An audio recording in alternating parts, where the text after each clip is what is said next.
हा पाटील, ते लक्ष्मण हाके प्रचंड वैफल्यग्रस्त झालेले दिसत आहेत. तुमच्या विरोधात त्यांनी वाडी गुड्डीमध्ये उपोषण करून स्वतःला मार्केटमध्ये आणण्याचा प्रयत्न केला, मात्र आता ते मार्केटमधून बाहेर पडतात का असं चित्र एका बाजूला, आणि दुसऱ्या बाजूला त्यांच्या गाडीवर हल्ला झालाय नगरमध्ये.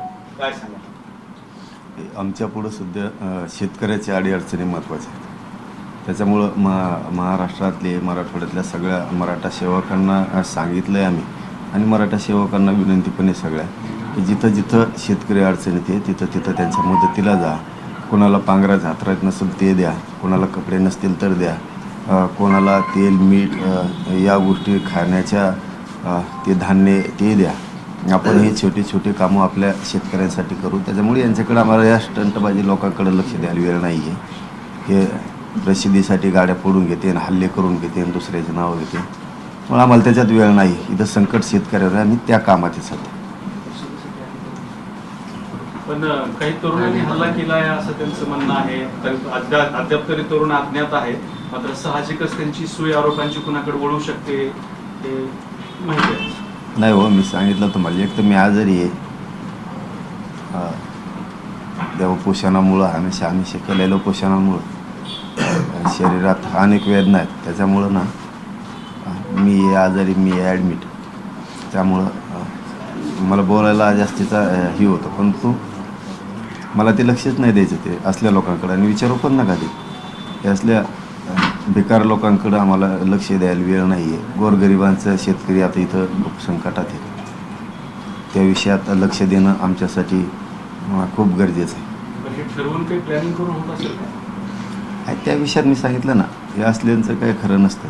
आम्हाला इथं आता शेतकरी संकटात आहे ते बघायचं आहे, आरक्षणाचा विषय ते बघायचा आहे. हे काय असल्या लोकांकडं लक्ष देऊन जे जातीवाद करतात किंवा स्वतःची जात सोडून परळीच्या टोळीचं ऐकून मराठ्यांच्या विरोधात काम करायचे आणि स्वतः आज परिस्थितीसाठी दगड मारून घ्यायचे, हल्ला करून घ्यायचे. तर कोणाला टाईम आहे हल्ला फाल्ला करायला? कोण टाईम हे न असल्यावर कोण शेतू करीत असते? गोत काय दगड टाकेन कोण? त्या ओबीसीचा मेळावा होतोय बीडमध्ये मोठा, आणि महामोर्चा ते काढणार आहे, त्याबद्दल काय प्रतिक्रिया? त्याच्यामध्ये भुजबळ, त्यानंतर धनंजय मुंडे आणि सगळे ओबीसी नेते एकत्र येतात. हां, ते माहिती मला मिळाली की मेळावा बीडला होतोय. चांगली गोष्ट आहे, हरकत नाही. परंतु मराठ्यांचं बारीक लक्ष आहे त्यावरती. त्याचं कारण पण सांगतो. कारण ते येवल्याचा अलिबाबा म्हणला त्या दिवशी की मराठ्यांच्या नेत्याला धडा शिकवा, असं एक तो त्या दिवशी म्हणला आहे. तसं मराठ्यांचं सुद्धा बारीक लक्ष आहे. तो कुठं मेळावा आहे त्यांचा बीडला का कुठं, त्याच्यावरती बारीक लक्ष आहे. आणि लक्ष ठेवून पण आहे, आणि कधी मराठा विसरणार पण नाही की त्या व्यासपीठ असंही मराठ्यांना आरक्षण मिळू नये म्हणून त्या येवल्यावलीने तो कार्यक्रम ठेवलेला आहे. आणि मग कोणचा नेता जातो आहे तिथं ओबीसीचा? कारण हे आता येणाऱ्या निवडणुकीत मराठीसुद्धा लक्षात ठेवणार आहेत. कोणचा ओबीसीचा नेता तिथं जातो आहे? आहेत ना आता जिल्हा परिषद, पंचायत समित्या आहेत, महानगरपालिका आहेत. कारण तो मेळावा हा मराठ्यांना आरक्षण मिळू नये यासाठी आहे. परत मग आता हैदराबादचा JR काढला आहे, त्या JRच्या विरोधात म्हणजे मराठ्यांचं वाटोळं व्हावं, मराठीचे लेकरबाळं मोठे होऊ नयेत म्हणून तो बीडचा मेळावा ठेवलेला आहे. आणि त्या मेळाव्याला ओबीसीचे नेते कोण कोण जातील याच्यावरती मराठ्यांचं बारीक लक्ष आहे.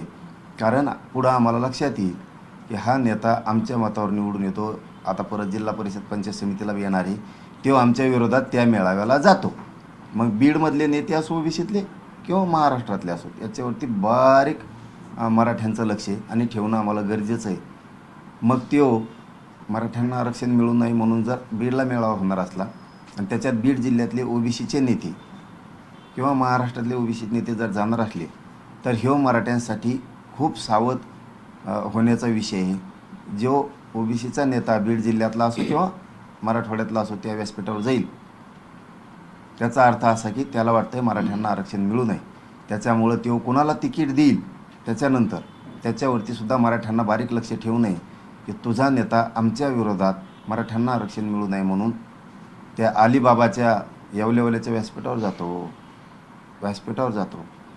आणि इकडं जिल्हा परिषद पंचायत समितीला नगरपालिकेला मतदान पण कर म्हणतो. त्यामुळं बारीक लक्ष राहणार आहे. जो नेता ओबीसीचा तिथं जाईल त्याचे शिटं मराठे पाडणार.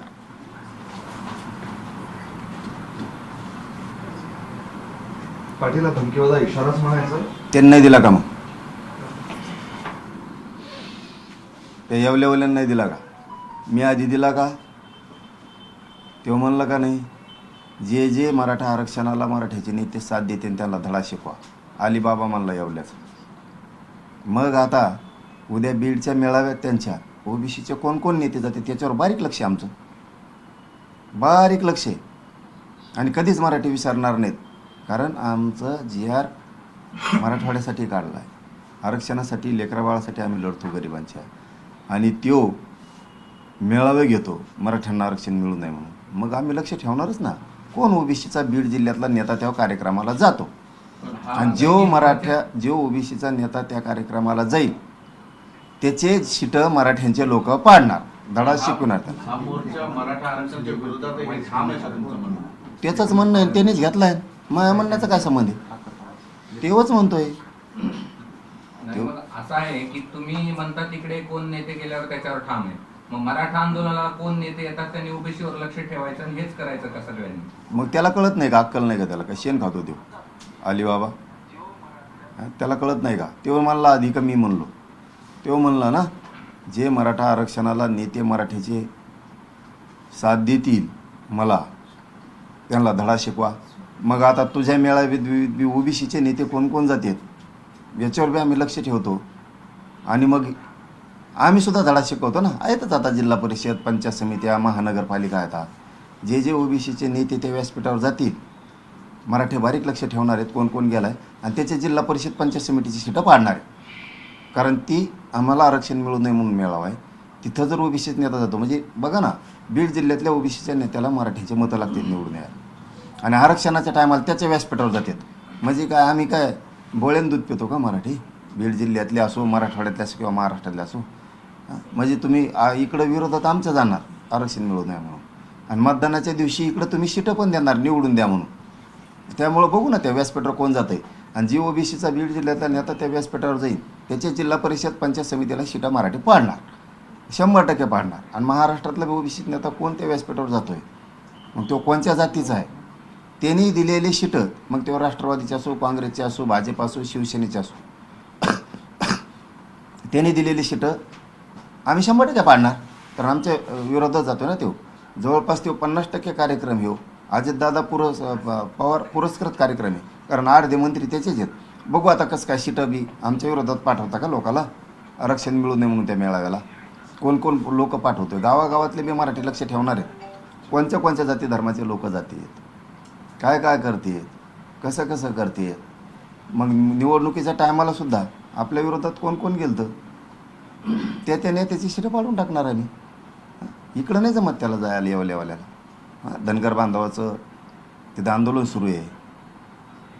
ते लेकरू जालन्यात बसून मारायला लागले उपोषण करून.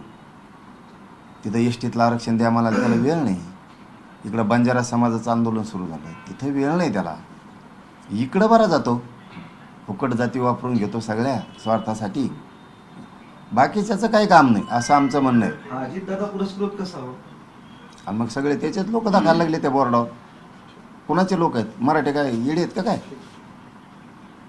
त्याचेच नेतेच सगळे 50% तर. आम्ही बघतो ना आता कोण कोण नेते जातात ना. तेव्हा म्हणतो ना मराठ्याच्या नेत्याला धडा शिकवा येवल्यावाला. आता त्याच्या मेळाव्यात ओबीसीचे नेते कोण कोण जाते ते बघतो आम्ही. आणि रामाना तुम्ही उभा जिल्हा परिषद, पंचायत समितीला तुम्ही तिकीटं द्या. मग आम्ही बी सांगून त्या टायमाला ज्यावेळेस आम्हाला आमचा GR काढला हैदराबादचा, आरक्षण मागत होतो त्यावेळेस येवल्यावाल्याने बीडला येवल्यावाल्याने मेळावा ठेवला. त्या मेळाव्याला तू नेता म्हणून होता तिथं. मग आज कसं काय जिल्हा परिषद, पंचायत समितीला, नगरपालिकेला आम्हाला मतदान कर म्हणतो? उद्या बघतोच ना कोण कोण व्यासपीठावर आहे. बीड मतदारसंघातला कोणचा ओबीसीचा नेता जातो, परळी मतदारसंघातला कोणचा जातो ओबीसीचा नेता, गेवराई मतदारसंघातला जातो कोण, आष्टीतला जातो, आष्टी पाटोद्यातला कोण ओबीसीत नेता जातो, मराठवाड्यातले ओबीसीचे नेते कोण कोण आहेत, महाराष्ट्रातले ओबीसीचे नेते त्याचं ऐकून मराठीच्या विरोधात कोण कोण उद्याच्या मेळाव्याला जातं हे बघतो ना आम्ही पण. आणि मग तू आता त्या मेळाव्यावरच्या जातो ना मराठ्याला आरक्षण देऊ नये म्हणून, नेता ओबीसीचा, तू जिल्हा परिषद पंचायत समितीला मतदान मागायली आहे आणि तो उभं केलेली सीटं बी कशी निवडून येतात बघतो आम्ही. गॅजेटचे सर्टिफिकेट तर काय झालं पुढं? तुम्ही अल्टिमेटम दिला होता 17 सप्टेंबरचा. होईल, सगळं होईल. मराठवाड्यातले मराठे आरक्षणात जाणार. थोडं धीर धरा, सगळंच बोलणार नाही आहे मी. होणार आणि मराठे जाणार सुद्धा, आणि पश्चिम महाराष्ट्रातले पण जाणार. सर्टिफिकेट निघालंय का एखादं? सगळं होईल, मी काही सांगत नाही. समाजाला मी आत्तापर्यंत दिलंय, पुढेही देणार आहे. सगळं होईल. दसरा मेळाव्याचं काय बदल? शेतकरी खूप संकटात आहे, त्याच्यामुळं दसरा मेळावा जसा होईल तसा. मी मराठ्यांच्या सगळ्या पोरांना सांगितलं आहे की शेतकरी संकटात आहे, त्यांच्या मदतीला जा. जास्त काम तिकडं करायचं आहे. जी मदत करता येईल ती. आपल्याला छोटासा बिस्किट पुडा देता आला शेतकऱ्याला तर द्या. आपल्याला मूठभर पायलीभर बाजरी ज्वारी देता आली तर त्याला द्या. त्याला तेलमीठ द्या, कपडे द्या, त्याला शाळेतलं पोरांसाठी दप्तर द्या. तुम्हाला जेवढं जितकं शक्य आहे 10-5 रुपयाचं ते द्या. कारण दसरा मेळावा, शेतकरी खूप संकटात आहे आणि शेतकरी संकटात असतानासुद्धा आपण दसरा मेळावा त्याच्यासाठी ताकद लावायची, हे काय बुद्धीला पटण्यासारखं नाही आहे. त्याच्यामुळं शेतकरी संकटात आहे. ज्याला शक्य आहे ते दसरा मेळावी. यावेळेस कोणालाही असं म्हणलं जाणार नाही की दसरा मेळाव्याला ताकदीनं या. 2000 लोक असू, 1000 असू, नाही तर 500 असू, परंपरेप्रमाणे नारायणगडावरती दसरा मेळावा होणार. फक्त शेतकरी संकटात आहे, याच्यावर आपण बारीक लक्ष ठेवणं गरजेचं आहे. शेतकरी अडचणीत नाही, रद्द होणार नाही. कारण ती परंपरा आहे. दसरा मेळावा रद्द होणार नाही, परंपरा आहे. परंतु कुठंही आम्ही शेतकऱ्याला किंवा जनतेला दसरा मेळाव्याला या असं म्हणलेलो नाही. कारण शेतकरी संकटात आहे. ज्यांना शक्य आहे ते येतील दर्शनासाठी, किंवा वर्षातून एकदा आपली गाठभेट होती दसरा मेळाव्यात. आपल्या एकमेकाला नवीन विचाराची देवाणघेवाण होती. नवीन पर्व सुरू होतं आहे आपलं. दसऱ्याच्या निमित्तानं आपल्याला पुढची दिशा ठरवता येते. त्याच्यामुळं ज्यांना शक्य आहे ते येतील. ज्यांना शक्य नाही, शेतकरी संकटात आहे, ते येणार नाहीत. त्याच्यामुळं दसरा मेळावा जसा होईल तसा, पण दसरा मेळावा होणार आहे. दुसरीकडे पण दसरा मेळावे होतात बऱ्याच ठिकाणी. मुंबईला असेल, बीड जिल्ह्यात असेल, मोठी गर्दी वगैरे हे सगळे प्रकार होतात. त्याच्यामुळे सुद्धा शेतकऱ्यांवर बुर्दन पडेल असं वाटतं तुम्हाला? नाही, शेतकरी ते काय, त्याचं आपल्याला काय देणं घेणं. कोण दसरा मेळावा मोठा घेतो लहान घेतो. आपल्या बुद्धीला पटलं ते आपण बोलतो. आपल्या गोरगरीब शेतकरी अडचणी ते संकटात आहे. त्याच्यामुळं ज्याला शक्य आहे ते दसऱ्याला नारायणगडावर येईल, ज्याला शक्य नाही ते येणार नाहीत. शेतकरी प्रचंड संकटात, आपण कुठंही करायचं. त्यामुळे यावेळेस एवढं वर्ष जसं होईल तसा होईल, शेतकरी छोटा मोठा. जातीत आहेत ना? आणि ते त्याचा प्रश्न नाही. ते कोणाला घ्यायचं आणि कोणाला दसरा मेळावा घ्यायचा नाही घ्यायचा त्याचा प्रश्न आहे. आमचा असा छोटा मोठा होणार फक्त. एबीपी माझा, उघडा डोळे बघा नीट.